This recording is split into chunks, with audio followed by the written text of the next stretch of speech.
Hey guys, welcome back to another Cubing Games video. And in this video, I'm going to be building and assembling this DIY wireless remote control car. It's an invention kit, and I will build it, and there will be a series of videos on my YouTube channel about upgrading it and just putting new things such as new motors, potentially making it self-drivable, autonomous, and that's for later. So let's get started. So you have your instruction manual, pretty simple. You got the base, which is the frames, right here. So you got, these are all laser cut, I believe, which are really good.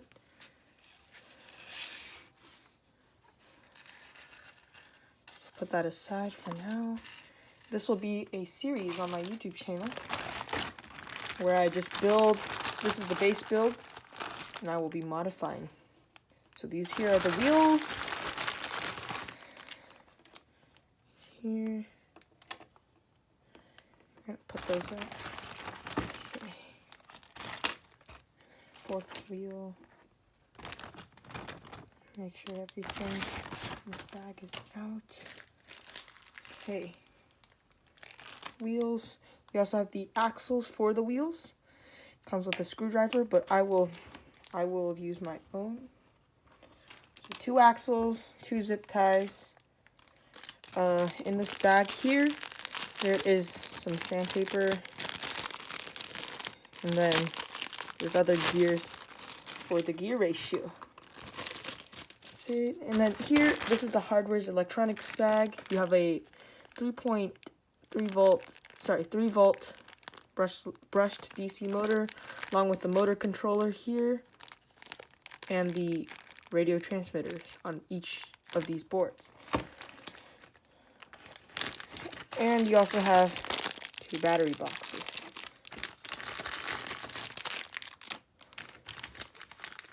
Be careful with these components as they are soldered and they might come off.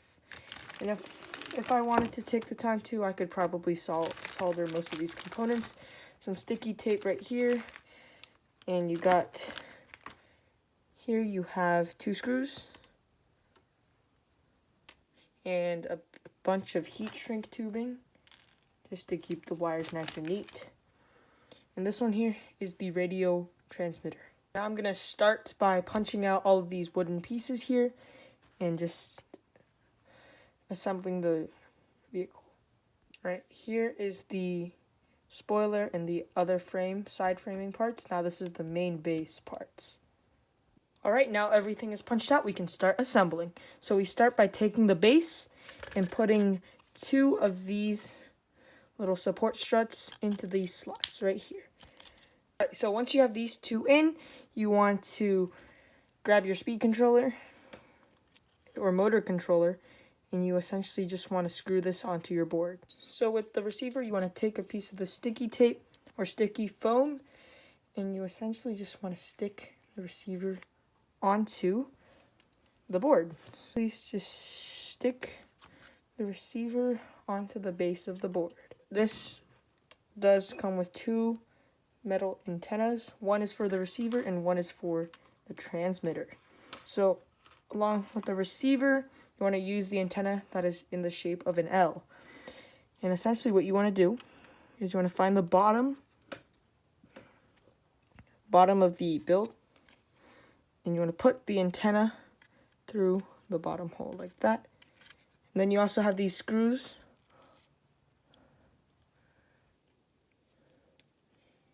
that come with it. And then another thing you want to do is you want to put this black wire here, which is the antenna wire, with this, you'll know because it has a little ring. You want to put that through here, and then if you put it through, you'll be able to get it down to the bottom, and then it'll be good. And then you can screw these 2 in. Now you want to take your screwdriver and just screw the screw in.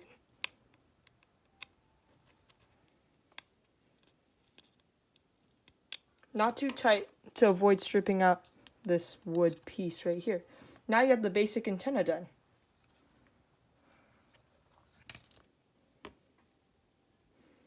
after assembling the antenna and the speed controller or motor controller assembly, you want to make sure you put the gear onto this 3-volt motor by just pushing down until it hits the threshold like that. Then you can just take these 4 brackets right there and you can assemble the frame. So these two smaller ones go near the front, just like this. So they just slide on like this, nice and easily. So you can just slide them on, just like that, and they should friction fit into place. So now we can grab another piece, and then you can just put this in as well.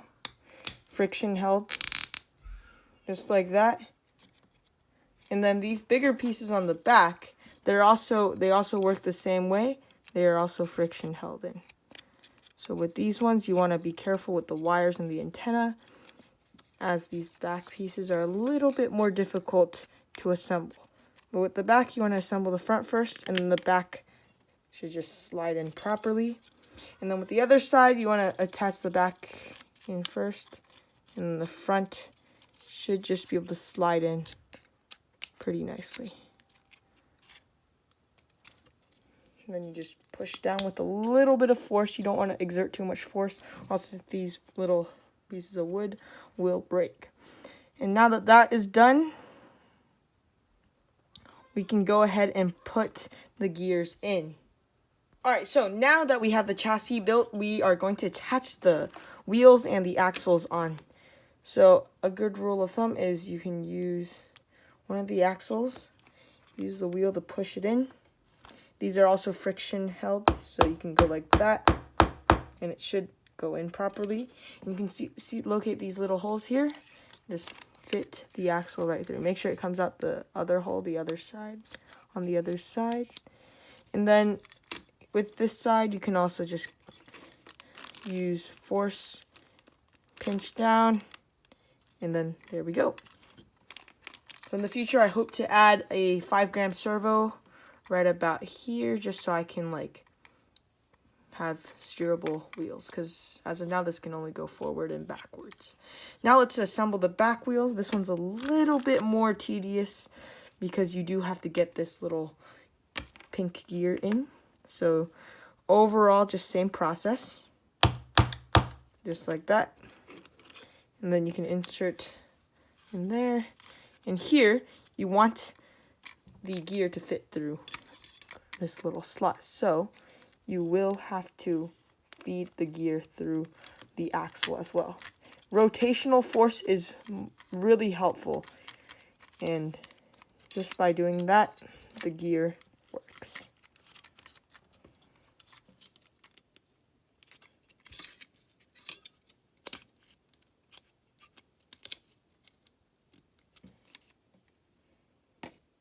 Alright, so I just got the gear on.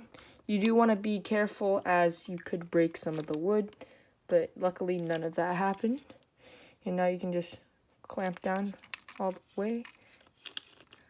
Not too much, or else you're not going to get the proper amount of force. You get too much force, and it could end up causing the wheels to be seized up. So the front wheels can go on a little tighter, just like that. Make sure nothing is seized up. Everything has to move freely. And we are done with the wheels. So now we got to add the motor and have the wires, motor wires, the positive and the negative, pass through the hole. So we're going to use a motor bracket for this. So the motor just fits in this cool little slot. And then if needed, you can move the gear down so that it meshes properly with the motor. And it should do that, yes. And then you can thread the motor wires from the back, just like this.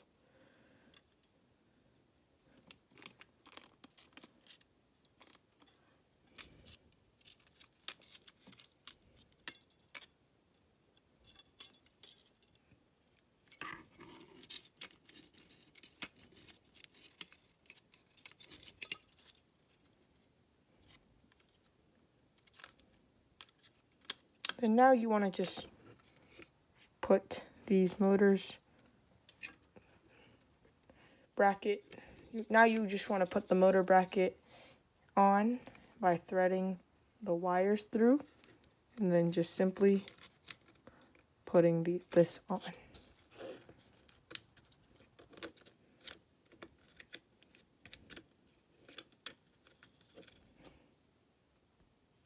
Alright, that took a little bit of time, but I did end up getting this motor mount on, and we can now use heat shrink tubing to essentially bind all the wires together. If you want to take the time to solder, that would be beneficial, and the right way to do it, I may be switching out some of the components, so I'll just be using heat shrink tubing to keep everything together. So with the wiring, the black wire is out of play, that's for the antenna. So you can see here that the yellow and the green wires, these are for the motor. The red and the black wires, however, those are for the battery. I'm going to make sure these two are, so with the red and the black wire, you want to make sure these two are wired accordingly with the battery, or else you will fry your circuitry. But with the green and the yellow, it doesn't really matter unless you really care about which button goes to forwards or backwards. So now I have a lighter just to heat up the heat shrink tubing. So that's for later. And then we can start by unpackaging one of our battery boxes, just like this. I believe you do have to attach the wires to this battery box.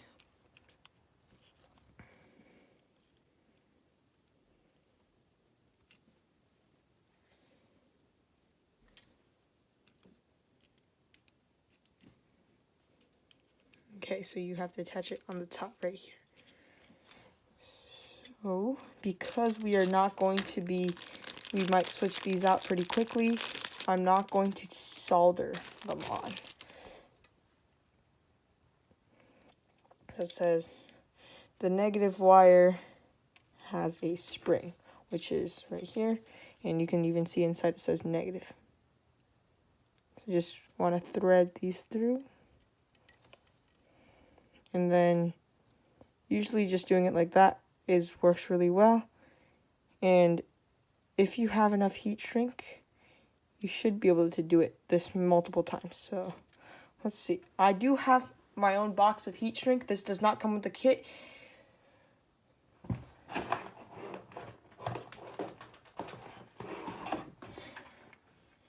So for me, I'm gonna be using my own heat shrink just for the battery box. So for the negative terminal, I'm going to use a decent sized black piece. For both of them, actually, I'm going to use this. And I'm going to cut these in half just so I can use two of them for these two battery boxes. So with this one, you can just feed it over this first wire.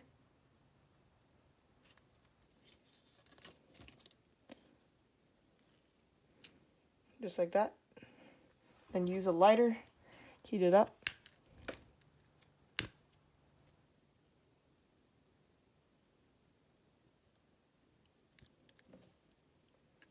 Really quickly. And the heat shrink should just shrivel up like this. And now you have a heat shrink piece. Careful, it's going to be very hot. So you can let that cool down. And now we can focus on the positive side. Same thing. Just thread this wire through.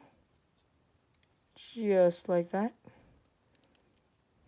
And then rotate.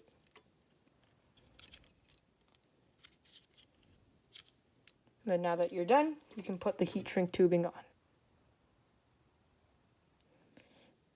If I wanted a more permanent setup, I'd probably solder these on, but we are not. We will be changing these out, so you can just use heat shrink. Make sure the heat shrink's on properly. Get the lighter, move the blue piece or the black piece out of the way so it doesn't get burnt. And then you can heat up the red piece. Very quickly, and you're done. Just like that. And now, these pieces are a little bit hot, so you want them to cool down. And I'll be getting batteries later. So now we have these two set up. So we can just put these down.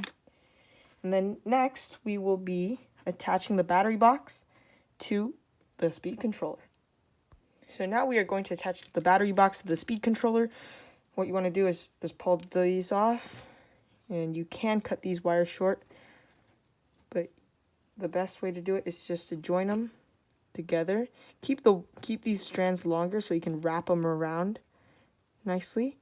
And then this is how I like to do things, but I just like to wrap these around. And then if the heat shrink tubing they give fits, you can use those, but in this case it doesn't. So I'm gonna have to resort to using my own. So for the red one, you can just do another split. Just like that.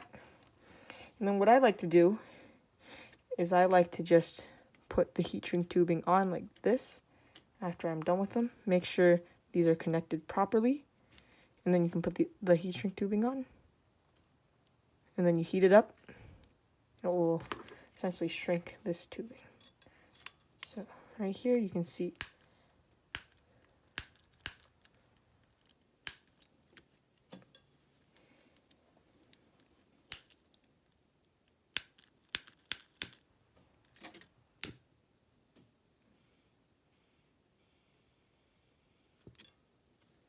just like that. We shrink the tubing and it is now ready.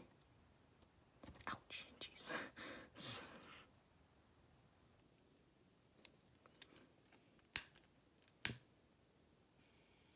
Okay, that was just make sure I actually shrink it. And then now the positive terminal is done. Now we can move on to the negative terminal. So same thing, you can pull the wire caps off. And then just join these two like this, and then wrap this wire around the smaller one.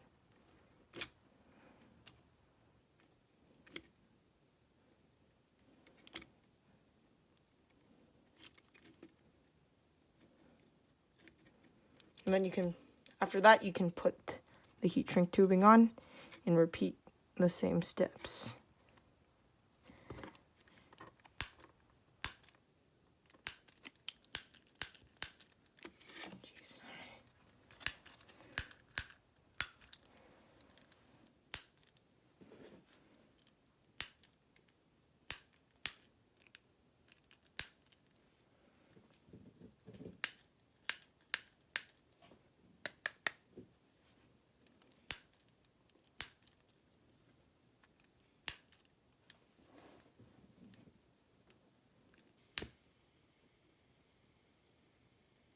And then just heat that up and it will shrink.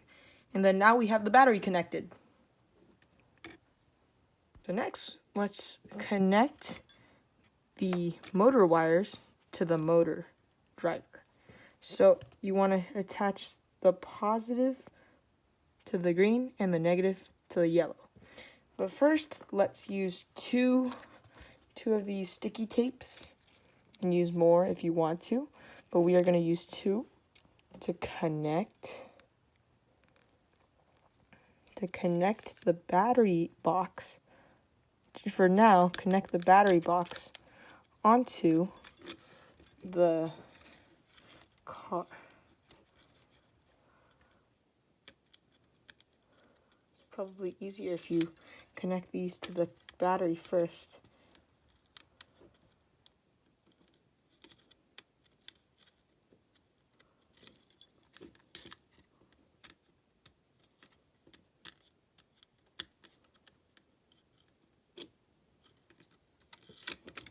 And then now you just connect the battery onto the battery box. Battery box onto the car. Just like that, we have power. And then if you want to make wiring a little cleaner, you can essentially just put these two together and use like a big heat shrink tubing to just put onto both of them, just like this, and then shrink both of them together. We'll do that after. Now let's connect the motor wires. So you want to connect red to green and black to yellow.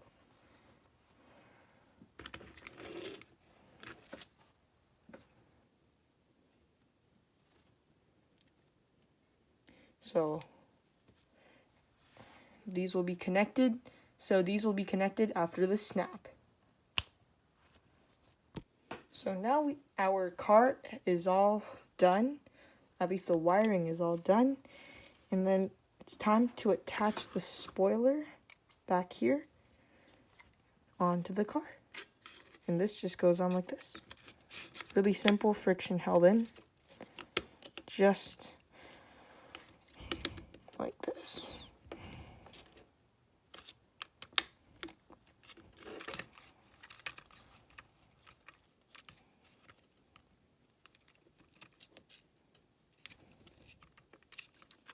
And now the RC car portion is done.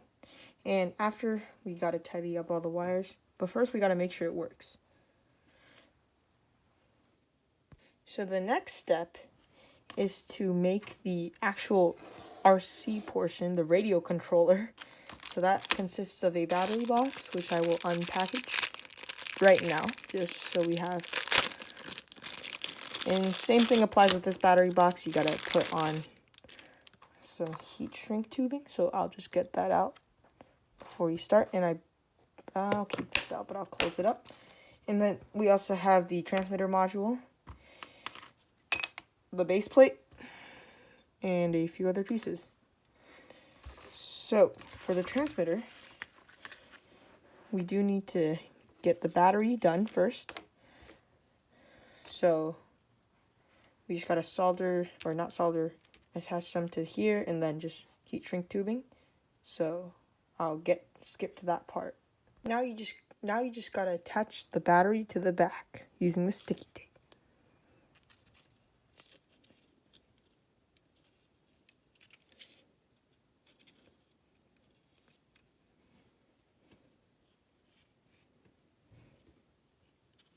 After that, use the last sticky tape to attach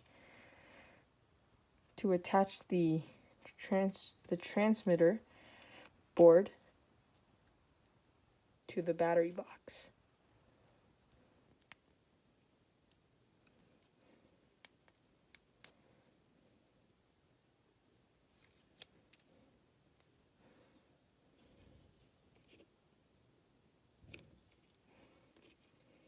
Just like that. This black wire here is the antenna wire, as it has this coupling right there. And then the antenna should be the one with the spring. This antenna will be secured using another screw.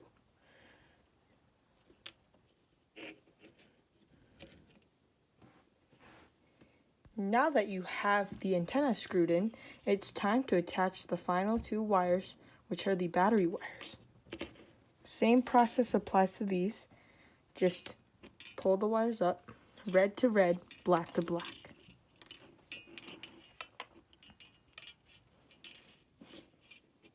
Now that you have the two wires together, it is time to put the batteries in and test the car.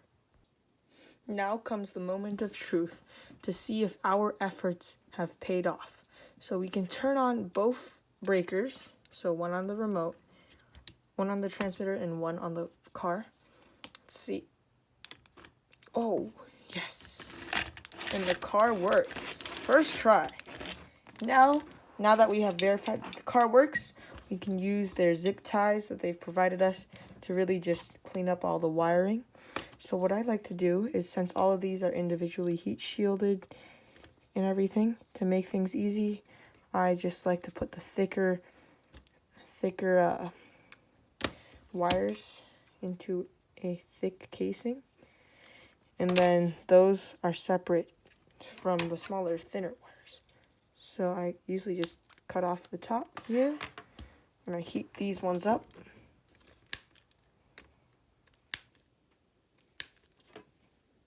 And then after I have heat shrink both of these wires, I usually just tie them up together with a zip tie.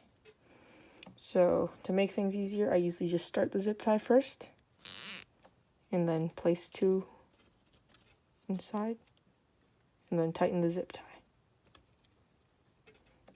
Of course, the wiring could be better. We could have made them shorter.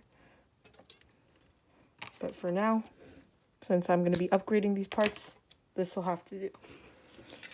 Then on this side, I'm most likely just going to grab one of these tubings that's going to fit. So just the blue one, like this, and just place the 2 black. Even the blue ones are too small. So I'd grab a red one, red tubing, and then that's all I'm going to use. And I'm going to put the 2 black pieces over just like that. And then just going to heat both of these up. And then if there's any extra, you can just go and cut it off.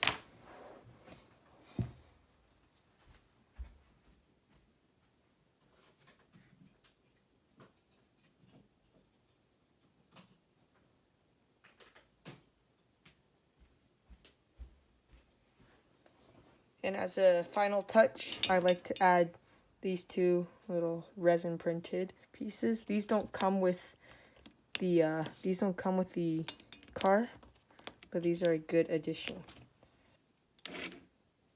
So, thank you guys for watching. Comment, like, and subscribe, and I'll see you guys next time.